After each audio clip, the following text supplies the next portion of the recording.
Me, 44, corporate communications director in Seattle. Been married to my husband Paul for 16 years. He's 46, works as civil engineer for the city. We met in our late 20s, married quickly. Always consider myself the dominant partner. More educated, higher salary, more ambitious. Paul is quieter, more reserved, less assertive. Perfect match, I thought. I lead, he follows. Our marriage has been stable, no major conflicts, but also no passion, no real connection anymore. We're roommates, more than partners at this point. Over the years, I've become more vocal about feminism, about gender roles, about equality, about power dynamics. Paul just listens, nods, never argues with my points, never pushes back on anything I say, whether it's about politics, relationships, or our marriage. He just agrees or stays silent. At first I appreciated this, thought it meant he respected me, that he valued my opinions and insights. But lately it's been bothering me more and more. Not sure why exactly, just feels wrong somehow. Like he's not really there, not really engaged. Just going through motions, saying what I want to hear. Tonight we're having dinner, our usual routine.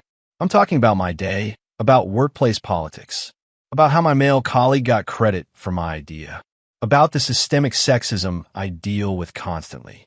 Paul is nodding, eating his food quietly. Don't you have anything to say about this? I ask. It sounds frustrating, he responds mildly. That's it. That's all you have to say. He looks up from his plate, confused. What would you like me to say? Feel irritation rising for reasons I can't explain. I don't know. Something with substance. Some opinion or perspective or anything. He's quiet for a moment. I agree that it's wrong he took credit for your work. You should talk to your boss about it. The response is reasonable, but somehow infuriating. Why don't you ever argue with me? I blur out. He looks genuinely surprised by the question. About what specifically? About anything. About everything I say. You just nod and agree and never push back. He sets down his fork carefully. Would you like me to argue with you? I don't know. Maybe it would show you actually care. Show you're engaged instead of just placating me. He's quiet again, that maddening quiet. I'm not trying to placate you. Then what are you doing? He looks at me with expression I can't read. I'm keeping the peace. The statement hangs in the air between us. What does that mean? He picks up his fork again, doesn't answer. Paul, what does that mean, keeping the peace? He sighs, puts the fork back down. Can we not do this right now? No, I want to understand. Why do you never argue? Why do you just agree with everything I say? He's looking at his plate, not at me. Because when I disagree, it becomes a problem. Feel defensive immediately. That's not true. I want you to disagree. I want real conversation, real engagement. He looks at me directly now, something in his eyes. Do you really want me to be honest? Yes, obviously. That's what I've been asking for. He leans back in his chair, studying me. Okay, but you're not going to like it. I can handle it, just tell me. He takes a deep breath like he's preparing. You don't actually want my opinion. You want me to validate yours. And when I don't, you make me pay for it. Feel shocked and angry at this characterization. That's not fair. I always listen to you. Do you, though? He challenges, unusual edge to his voice. When's the last time I disagreed with you? And you actually consider my perspective? Can't immediately think of an example. Exactly, he says quietly. I learned a long time ago it's easier to just agree. This feels like an attack somehow. So you're saying I'm controlling, that I don't let you speak. I'm saying you don't make it safe to disagree. So I stopped trying. The words hit harder than expected. When did this start? When did you stop trying? He thinks about it, timeline in his head. Probably around year 5 of our marriage. That's when I realized nothing I said mattered. That you'd already decided how things were going to be. Want to argue, but need to understand. Give me an example, a specific time. He doesn't hesitate, has examples ready. Remember when we were deciding about kids? I said I wanted to wait a few more years. You said we couldn't wait. Your biological clock was ticking. Remember that conversation? It was heated. So we decided not to have kids at all, because I didn't want to be rushed, wanted to be ready. But you were angry I wasn't ready when you were. This isn't how I remember it. We decided together not to have kids. No, you decided. I just stopped arguing. Because every conversation about it became a lecture. About men not understanding women's fertility timelines. About my privilege to not worry about biological clocks. He's right, I did say those things. After months of that, I just gave up. Said, okay, no kids, whatever you want. Feel something heavy settling in my chest. You wanted kids, I say quietly. I wanted to have them when we were both ready. But that wasn't an option. It was your timeline or nothing. So I chose nothing and made peace with it. Never realized he'd wanted children. Thought we mutually decided against them. What else? I ask, afraid of the answer. He shifts in his seat, uncomfortable. The house we bought, I wanted the one in the suburbs. You want a condo downtown near your work. Said suburbs were conformist, that you needed city energy. Remember that decision. Thought it was mutual. I wanted the yard, the space, the quiet. You said those things were markers of bourgeois complacency. So we bought the condo, and I shut up about it. Each example is a small cut, adding up. Our vacations, always cultural cities you want to see, never the hiking trips or quiet beaches I suggest. Your career always takes priority over mine. Your friends are who we socialize with. Your politics are what we publicly support. Your opinions are what we discuss at dinner parties. He's listing them now, years of buried resentments. I'm just the supporting character in your story. The quiet husband who nods and agrees, who doesn't have opinions or needs of his own. Feel tears starting. This is brutal. Why didn't you say something sooner? Why did you let it get to this point? He laughs, no humor in it. I tried. Early on I tried constantly. But every disagreement turned into a fight. Every difference of opinion became about gender politics. He continues, voice getting more emotional. If I wanted something different than you, you'd say I was being controlling or patriarchal. If I pushed back on your ideas, you'd accuse me of mansplaining or not listening. Don't remember being that harsh. I was just trying to have conversations about what we wanted as a couple. But you made every conversation a political battle. He's right, though, I did do that. Still do it, reflexively. So I learned to just agree with you. To say yes and go along with what you want. Because fighting was exhausting and pointless. Feel defensive and guilty simultaneously. So you've been miserable for 11 years. Not miserable, just resigned. I love you, I chose to stay. But I also chose to stop fighting for my own voice. The distinction matters somehow, because having your own voice meant constant conflict, and not having it meant peace, even if hollow peace. We sit in heavy silence for several minutes. Why are you telling me this now? I finally ask. He looks tired, older than his 46 years. Because you asked, genuinely asked, and I'm tired of pretending, tired of being the agreeable husband who has no opinions. His honesty is devastating and necessary. What do you want? I ask quietly. I don't know anymore, he admits. I've suppressed what I want for so long. I'm not sure I remember what it is. Feel panic rising. Is he leaving me? Are you saying you want a divorce? He's quiet for a long time, considering. I'm saying I can't keep living like this. Like a guest in my own life. Like my only job is to support your choices, while having none of my own. Tears are falling now, can't stop them. I didn't know you felt this way. I did tell you, many times years ago. You just didn't listen or didn't want to hear it. He stands up, starts clearing dishes. I see Fosen processing everything. I need to think about what I want going forward. Whether this marriage can become something different, or if it's too late to change it. He leaves the kitchen, goes upstairs. Hear the guest room door close. He's sleeping separately tonight, first time ever. Sit at the dining table alone for hours, replaying our entire marriage in my head, seeing it from his perspective for first time. All the times I steamrolled his opinions. All the times I made his preferences political. All the times I dismissed him as wrong or regressive. Because he didn't agree with my worldview. Pull out my phone, scroll through old texts.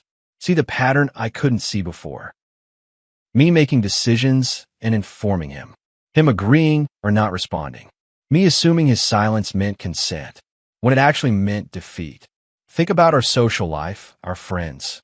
Realize they're all my friends, not his. He stopped suggesting we see his friends years ago, because I always found reasons not to. They were too conservative, too traditional, too boring. So he stopped seeing them rather than fight about it. Think about our home, our life, our choices. Everything reflects my taste, my priorities, my values. Where is he in any of it? Where are his preferences, his personality, his voice? He's disappeared into my life, into my shadow. And I never even noticed, never even asked. Next morning, Paul leaves early for work. Doesn't say goodbye, just leaves a note. Need some space to think, staying at a hotel tonight. Feel panic, real panic for first time. He's never done this, never needed space before. Always been there, reliable, steady, agreeable. Now he's not agreeable, and I don't know what to do. Calling sick to work? Can't focus anyway. Spend the day going through our life together. Photo albums, old emails, try to understand. Looking at his face in pictures over the years. Seeing the smile fade gradually. The light in his eyes dimming. The resignation settling in. Find journal from years ago, his handwriting. Didn't know he kept a journal, never asked.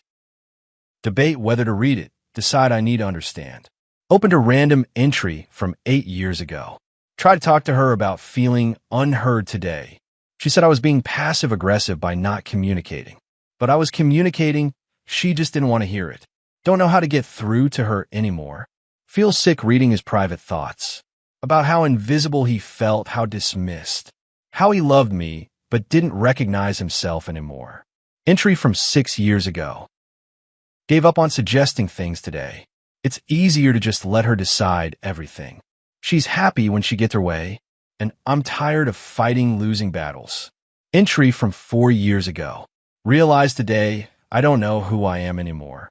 Outside of being her husband, her supporter, all my interests have faded, all my preferences buried. I'm a ghost in my own life. Close the journal, can't read anymore. Can't bear seeing the slow death of his spirit. Death I caused with my certainty and control. That evening he texts. Staying at hotel another night. Need more time. Want to beg him to come home, but resist. Just respond, okay, take the time you need. Spend another night alone, thinking about everything. About how I became the thing I criticized. The controlling partner, the one with all the power. The one who made unilateral decisions. Just dressed it up in feminist language. Made his disagreement about patriarchy instead of preference. Made his needs about privilege instead of validity. Used politics as a weapon to win every argument. Third day, he comes home during his lunch break. I'm there, took another sick day. We sit in the living room, awkward distance between us.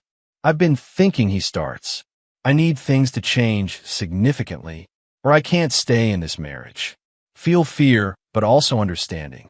What do you need to change? He's prepared, has thought this through. I need you to actually listen when I speak. Not just wait for your turn to correct me. Not make everything about gender politics.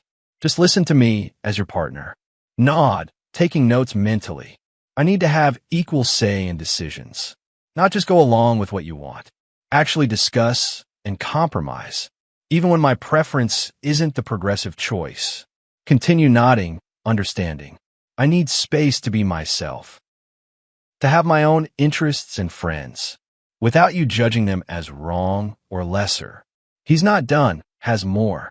I need you to see me as a person, not as a representative of problematic masculinity, not as a student you're constantly educating. Just as Paul, your husband, your equal partner, the requests are reasonable, devastating, and I need to rediscover who I am, outside of being your agreeable husband. I need to remember what I want and feel safe expressing it. He looks at me directly, vulnerable. Can you do that? Can you give me those things? Want to immediately say yes, but need to be honest. I don't know, I want to try, but I don't know how to be different, how to not correct or educate or lead. He nods, expected this answer. Maybe we need help, marriage counseling, someone to mediate, to help us communicate better. The suggestion makes sense. Okay, I'll find a counselor. I'll set it up. He holds up his hand. No, we'll find one together. We'll both research and decide together. That's what equal partnership looks like. Feel the correction. It's gentle but clear. This is what he means, including him in decisions. You're right. We'll do it together. He seems relieved I understood. I'm going to stay at the hotel for another week. Give us both space to process this. Then we can start counseling if you agree. Want to protest? Want him home now. But respect his need for space. Okay, a week, then we figure this out. He stand to leave, I stand too. Paul, I'm sorry for all of it. For not listening, for controlling everything. For making you disappear in our marriage. He's quiet, then speaks carefully. I'm not blameless. I should have fought harder. Should have insisted you listen instead of just giving up. But I was tired, and it was easier to be quiet. We stand there awkwardly. I don't want to lose you, I admit. I don't want to lose me either, he responds. That's what was happening. I was losing myself. The honesty is painful, but necessary. He leaves back to his hotel. I sit in our empty condo and really look at it. Everything is mine. Nothing is ours. My art on the walls, my books on the shelves. My style, my choices, my preferences everywhere. He exists here only as absence, as negative space around my presence. Spend the week really examining myself. My behavior, my patterns, my control. How I used feminism as justification for dominating him, just like patriarchy dominates women. Same control, different ideology. Start researching marriage counselors together via email. Actually discussing options, asking his preference. It's strange, foreign, including him. But also right how it should have been always. We find someone we both agree on. Set up first appointment for next week. The night before counseling, he comes to dinner. We meet at a restaurant, neutral ground. Conversation is stilted at first, uncertain. Are you nervous about tomorrow? I ask. A little. Therapy feels vulnerable. Make conscious effort to just listen. What are you nervous about specifically? He thinks about it. That nothing will change. That we'll go through the motions, but you'll still be you. And I'll still be the quiet husband who gave up. The fear is valid. I share it. I'm scared of that too. Scared I don't know how to be different. How to share power instead of taking it. We sit in shared uncertainty. But I want to try. I continue. I don't want to lose you because of my ego, because I needed to always be right. He reaches across the table, takes my hand. First real touch in weeks. I want to try too. I love you, I always have. I just need to love myself again too. Squeeze his hand, understanding. Counseling is hard, really hard. Having to hear from neutral third party. How controlling I've been, how dismissive. How I've used politics to shut down his voice. The counselor doesn't take sides. But does make me see patterns I refuse to see. Makes me sit with discomfort of hearing Paul's truth. Without defending or explaining or deflecting. We go weekly for months. Slowly learning to communicate differently. Learning to share power, to compromise. Learning that disagreement isn't betrayal. Paul starts expressing opinions again. Small ones at first, tentative. I'd prefer Italian tonight instead of Thai. My instinct is to explain why Thai is better. But I catch myself, just say, okay, Italian sounds good. See his surprise, his relief. Bigger things gradually. I want to see my old friends again. I know you don't like them, but they matter to me. Instinct is to explain why they're problematic. Instead, I say, you should. I'll even come if you want. His face lights up. Hadn't expected that. We start making decisions together. Really together, not me deciding and him agreeing. Where to vacation? How to spend money. What to do with our weekend. It's slower, more complicated, but also more satisfying somehow. Feels like partnership instead of dictatorship. 6 months into therapy, big breakthrough. Paul tells counselor about the kids' discussion. How I shut down his timeline, made it political. Counselor asks if we've revisited that. We decided not to have kids, I say. You decided, Paul corrects gently but firmly. Look at him, really look at him. Did you still want children? He's quiet for a long moment. I don't know anymore. I'm 46, maybe that ship has sailed. But I wish we'd made that decision together, instead of you making it and me accepting it. Feel grief for the family we didn't have, for the choice I took from both of us. I'm sorry, I tell him, meaning it. I robbed you of that choice, that future. He nods, accepting the apology. I robbed myself too by not fighting harder. We both carry responsibility, different weights. 1 year into therapy, we're different. Not fixed, but different better. I'm learning to listen without correcting, to include him without controlling, to value his perspective even when it differs from mine. He's learning to speak up, to advocate for himself, to express needs without fear of conflict, to believe his voice matters. We moved to a new place together. House in the suburbs, his preference, with yard and space and quiet. My commute is longer, but worth it. To live somewhere we both chose. Our walls now have both our art. Our shelves have both our books. Our life reflects both our values. Not just mine, finally ours. TFW, you realize your quiet husband never argues. TFW, you finally ask him why after 16 years. TFW, he tells you he stopped trying to have a voice. TFW, you made every disagreement about gender politics. TFW, you controlled everything while calling it feminism. TFW, you became the oppressor you criticized. TFW, he disappeared into your shadow completely. TFW, you almost lose him before understanding. TFW therapy shows you patterns you refuse to see. TFW, you have to learn to share power you took. Still believe in feminism and equality. Still advocate for women's rights and voice. But now understand that includes listening to men too. That partnership means actual partnership, not one person dominating while claiming progress. Paul taught me that by finally speaking up, by refusing to disappear anymore, by demanding to be seen and heard, we're rebuilding something better now, something that includes both of us. Not just my voice drowning out his, not just my choices becoming our life, but actual collaboration, compromise, respect. It's harder than being in control, but infinitely more valuable. Because I have a partner now, not a ghost. Someone who challenges me, disagrees with me. Someone who exists fully, not just as my echo. That's what marriage should have been all along. Took almost losing him to learn it. But at least I learned it while there was still time. Still time to build something real. Something where we both exist. Where both our voices matter. Where neither has to disappear. For the other to thrive. That's a quality in relationship.